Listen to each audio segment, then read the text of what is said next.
एक एमएलए बनता है, वो फिर एमएलसी बनता है, फिर राज्यसभा का सदस्य बनता है, और फिर वो जब वो लोकसभा का सदस्य बनता है तो 4 पेंशन लेता है। और आपसे कहा जाता है कि हम पेंशन नहीं देंगे, क्योंकि अंग्रेजी में 4 एडिटर बैठे हैं, वो आर्टिकल लिखते हैं कि गवर्नमेंट को ये बोझ नहीं उठाना चाहिए। वो पैसा जो सरकार आपके पेंशन में खर्च करती, वो पैसा किसको जाता है? 5 बड़े उद्योगपतियों को जाता है, जब उनका धंधा चौपट हो जाता है। तो सरकार जनता का टैक्स लेकर जनता का पालन पोषण ना करे और 4 उद्योगपति का धंधा डूब जाए तो उनको 5 लाख करोड़ दे और 2.5 लाख करोड़ आपके पेंशन पर खर्च ना करे। और कहा जाता है कि आप एनपीएस में निवेश करें। क्या हम और आप एक ही योग्यता रखते हैं? मान लीजिए कि मेरे पास 10,000 है और आपके पास भी 10,000 है, यहां पे 100 लोग हैं, सबके पास 10-10 हजार है। क्या सभी लोग बराबर क्षमता रखते हैं शेयर बाजार में निवेश कर अपने निवेश को बढ़ाने की? उनमें वो क्षमता है, दृष्टि है? मुझ में तो नहीं है, बहुत सारे लोगों में नहीं होगी। क्या उनको छोड़ा जा सकता है? इसलिए आपकी मेहनत की कमाई टूटती जा रही है और यह प्रक्रिया चली आ रही है लंबे समय से। इसी का नतीजा यह हुआ है कि हम आज इस मोड़ पर पहुंचे हैं कि हमारी अर्थव्यवस्था ठप हुई है, नौजवान बेरोजगार हो गया है। तो आपकी जो नौकरी है वो व्यापक आर्थिक नीतियों से जुड़ी हुई है। अगर आप इसको नहीं लाएंगे बहस के केंद्र में, इसे मुद्दा नहीं बनाएंगे, इस पर आप अपने आप को नहीं आजमाएंगे, तो मेरे दोस्तों, ये बीच बीच में मेरी 40,000 की नौकरी, मेरी 50,000 सदस्यों की नौकरी, इसको लेकर आप लड़ते रह जाओगे, कोई फायदा नहीं होगा। 17 सितंबर को आपने इतना बड़ा आंदोलन किया, कोई फायदा नहीं हुआ।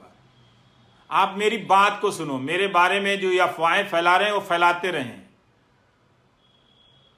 आईटी सेल का यही काम है, उनको मालूम है कि मैं बुनियादी सवाल कर रहा हूं और ये वो सवाल है जो 2017 से उठाने के कारण मेरा मजाक उड़ाया जाता है, पर मैं जानता हूं कि यह गलत हो रहा है, इसका शिकार मैं भी हूं। अगर अर्थव्यवस्था नहीं बढ़ेगी तो मेरी भी कमाई नहीं बढ़ेगी। हम जैसे लोग जो ऊपर जा रहे हैं नीचे सड़क के नीचे आ जाएंगे।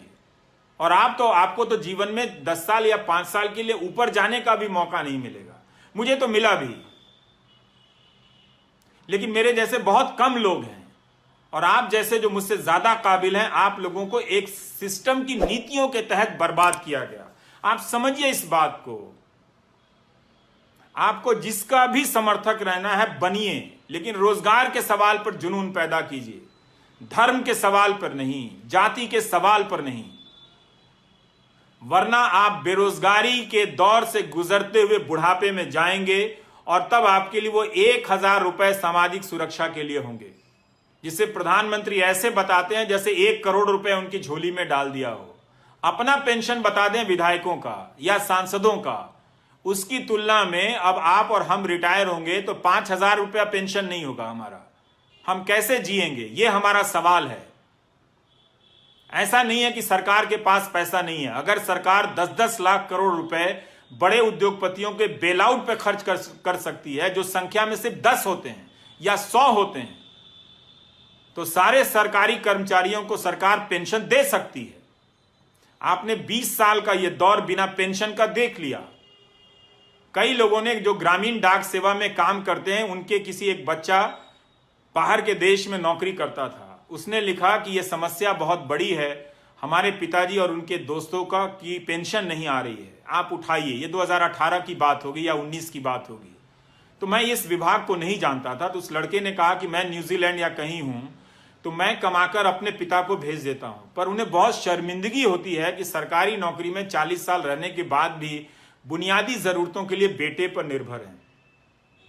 अच्छी बात है कि उनका बेटा भेज देता है, पर बहुतों के घर में ऐसी परिस्थितियां नहीं होंगी। उन्होंने बताया कि उनके पिता के कई दोस्त गरीबी में मर गए, इलाज की कमी के कारण मर गए। ये कब तक आप गोदी मीडिया का न्यूज चैनल और आईटी सेल देख देख कर ये तमाशा करेंगे? कब तक होने देंगे? इससे आपको क्या मिला? यह आपको समझने की जरूरत है। इसीलिए मुझे लगा कि मुझे नौकरी पर चर्चा करनी